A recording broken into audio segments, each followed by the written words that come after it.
نحمده ونصلي على رسوله الكريم اعوذ باللہ من الشیطان الرجیم بسم اللہ الرحمن الرحیم رب اشرح لی صدری ویسر لی امری واحلل عقدۃ من لسانی یفقہوا قولی۔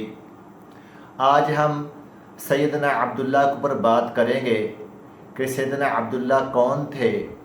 یہ رسول پاک جناب محمد رسول اللہ صلی اللہ علیہ وسلم کے والد ماجد تھے۔ بنو ہاشم قبیلے کے سردار سیدنا عبد المطلب کی بیٹے عبداللہ تھے۔ عبداللہ بن عبد المطلب بن ہاشم بن عبد مناف ان کا نام تھا۔ یہ اپنے باپ کے بیٹوں میں سب سے خوبصورت، پاک دامن اور چہیتے بیٹے تھے، اور یہ 10 بھائی تھے۔ 10 بھائی اور 6 بہنیں تھیں۔ ان کی 6 بہنیں تھیں اور یہ 10 بھائی تھے، اور سیدنا عبداللہ کو ذبیح بھی کہتے تھے۔ ذبیح ان کو کیوں کہتے تھے میں آپ لوگوں کو پہلے بتا چکا ہوں۔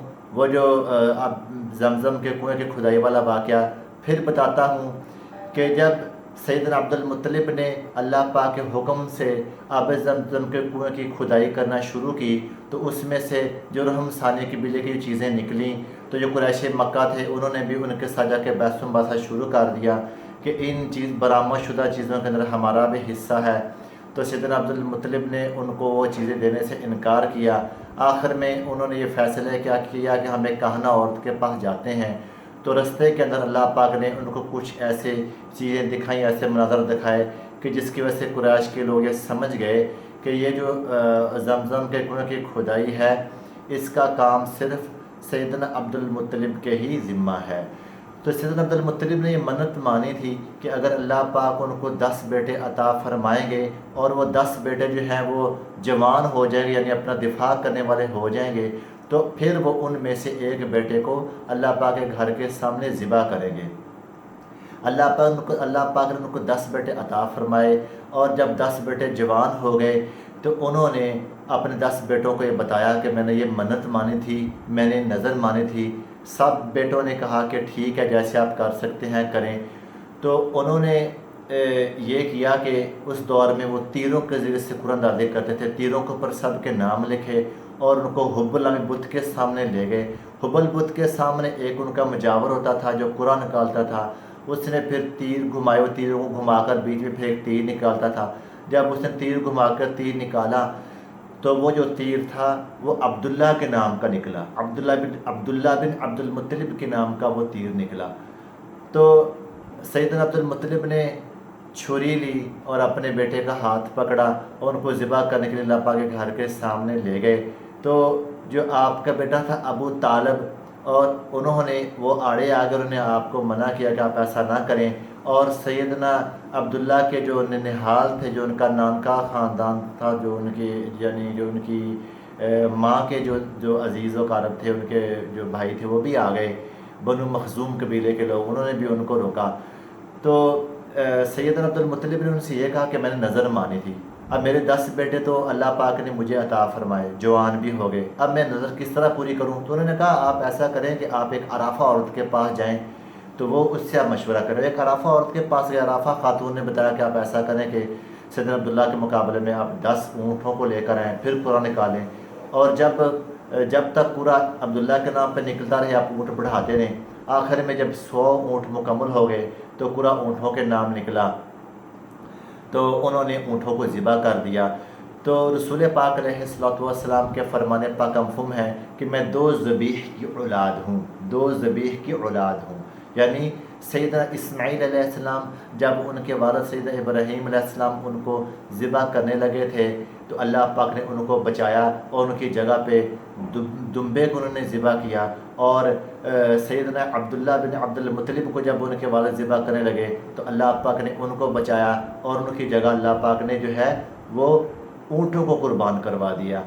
تو اس لیے رسول پاک علیہ الصلوۃ والسلام فرماتے تھے کہ میں 2 ذبیح کی اولاد ہوں۔